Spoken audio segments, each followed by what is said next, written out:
Stay tuned to the newest hit show where Kratos struggles through the trials and tribulations to raise his son and God of War, the TV series.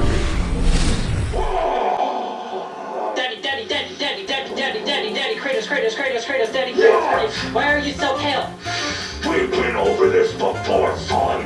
These are the ashes of my dead wife and child. Okay, so, what about the red stuff? Oh, God. I now know why I was brought back from the dead to be tortured with the worst thing imaginable. Dealing with a stupid child. Oh. Keep talking about me. Daddy, Kratos, Daddy. What? Can you make me something? Okay. Yay! A carbuncle. Yay! A bloody rabbit. Okay. A Spartan war helmet. Wow! Oh my God! So good! Yes!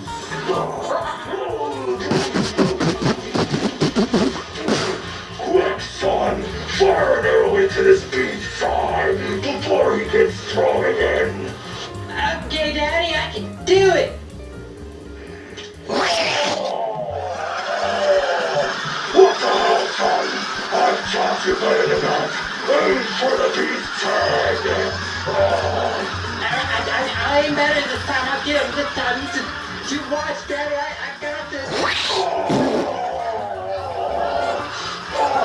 God, you got those soul stones. Oh, damn it. With your final arrow, aim to the beast's side quickly.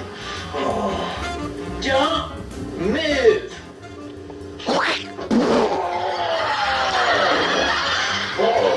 You know what, you're too damn stupid. Screw you, monster. I quit out of here.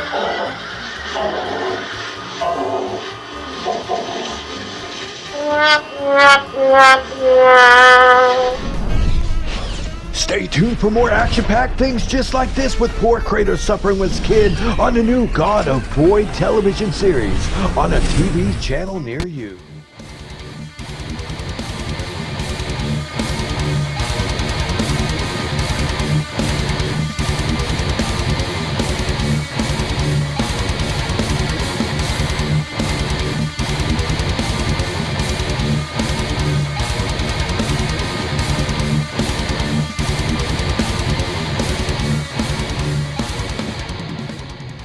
Hello everybody, it's me Nate, aka Devil Dog, and I'm back with my review, finally, for God of War Ragnarok.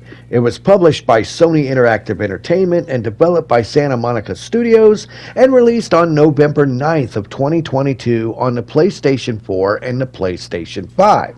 Naturally, it is a direct sequel to the 2018 hit game and is the 9th overall installment in the God of War series and takes place give or take about 3 years after the end of the last game, where Kratos and his son get to explore all 9 realms of Norse mythology this time. Yeah, they don't hold back at all.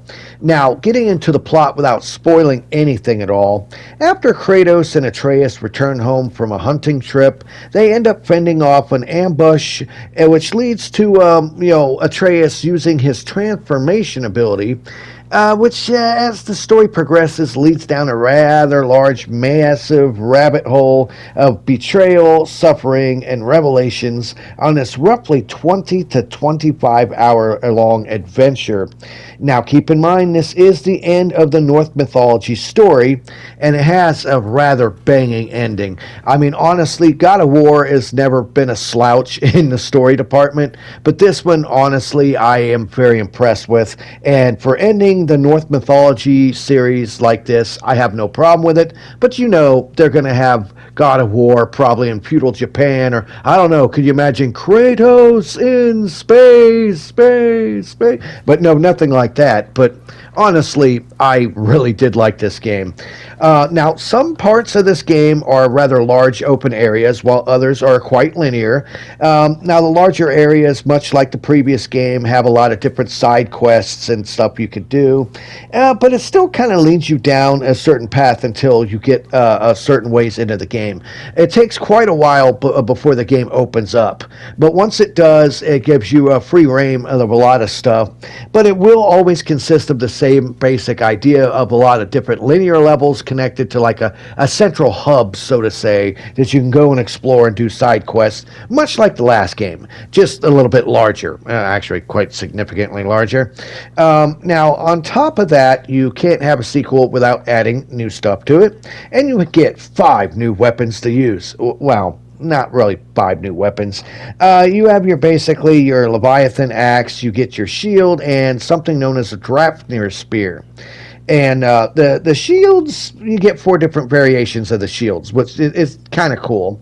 They come in 4 different flavors, as I call it. You have your Onslaught shield, which raises your mobility and be able to rush. I consider it like a tank shield for certain bosses and enemies. Then you have your Shatterstar shield, which is for long-range attacks. Pretty much it's great for blowing back enemies and knocking them down if you have a large amount of them attacking you. Then you have your Stonewall shield, which absorbs attacks, and then you can like power it up to do an epic shield slam that damage all enemies. And then last but not least is the Dauntless shield, which is a super fast, lightweight, sort of like for parrying. That's the best way to describe it. It's best for parrying attacks and counterattacking. Now, this game features tons of bosses, way more than the first one did. And naturally, it did have a rather lengthy delay, once again, thanks to COVID. But honestly, the reason why is the main voice actor, Kratos, got COVID, got real sick. So they decided to take extra time and polish the game up while he got better. And it really does show. This game is visually a powerhouse. And the real main difference between the PS4 and the PS5 version are certain options, of course. The PS5 options are your graphics mode and performance mode. Performance mode basically makes it lock at 60 frames a second, but your graphics mode opens up variable refresh rates, dynamic resolution scaling up to 1440 by 2160p. So you get some nice visual options. So if you have that banging 4K TV and you go and you turn on the graphics mode, it really shows. I mean, I'm playing it in just the performance mode and it looks stunning. It's phenomenal. It really is. And the PS4 version isn't a slouch either. Naturally, it has much longer load times and it's give or take locked at about 30 frames a second. But overall, the game itself is still fantastic. So even if you have a PS4 or PS4 Pro, you still get to enjoy this game, and it is just banging. Now, naturally, your weapons you have, once again, you get your trusty Leviathan axe, your Blades of Chaos, your Guardian's Shield, and your Drapnir Spear, and each weapon has a different skill tree that is broken into 3 different parts: your technique, your ranged, and your melee attacks.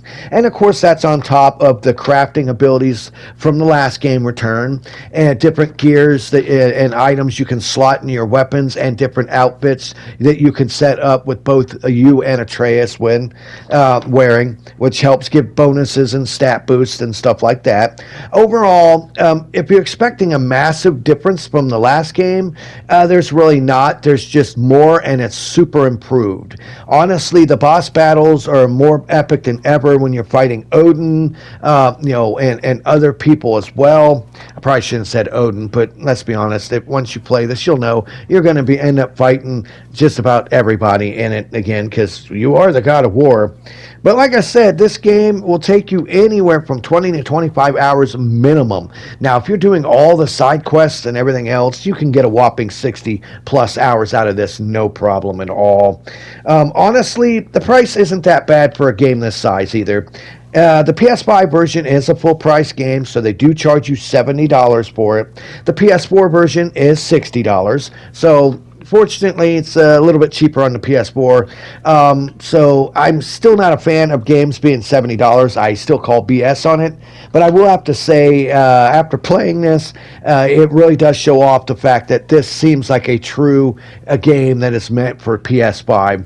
And I'm impressed that the PS4 can run this. Honestly, the boss battles, the overall graphics, the fidelity, the control, the playability, the story, the twists and turns, and just the combos and everything else. It's everything as good as you expect and more. You know, when you think of a sequel, you always think of a better story, more action, more weapons, more abilities, and this has every single bit of that. It's got a touching story. It's got the data boy aspect back in it. I mean, honestly, I cannot say this enough. I know it took me forever to come out with this review, but I really wanted to play all the way through it and beat it before I came out with my review. The point out if I thought it was a worthy sequel.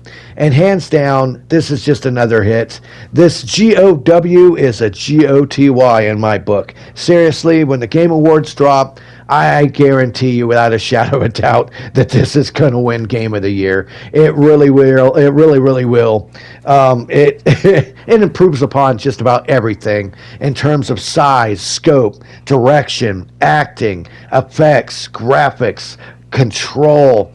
I mean, honestly, hands down, this does have Game of the Year written all over it. Please leave in the comments below if you agree or disagree with me on my personal opinion of God of War Ragnarok. If you played it, and what do you think of the story? What do you think of the gameplay? Do you think there's anything they could have improved on it? Do you think anything that I missed in this review? Please leave in the comments below, and I'll answer each and every single one of them. Please give me a thumbs up for this review. Please subscribe to my channel.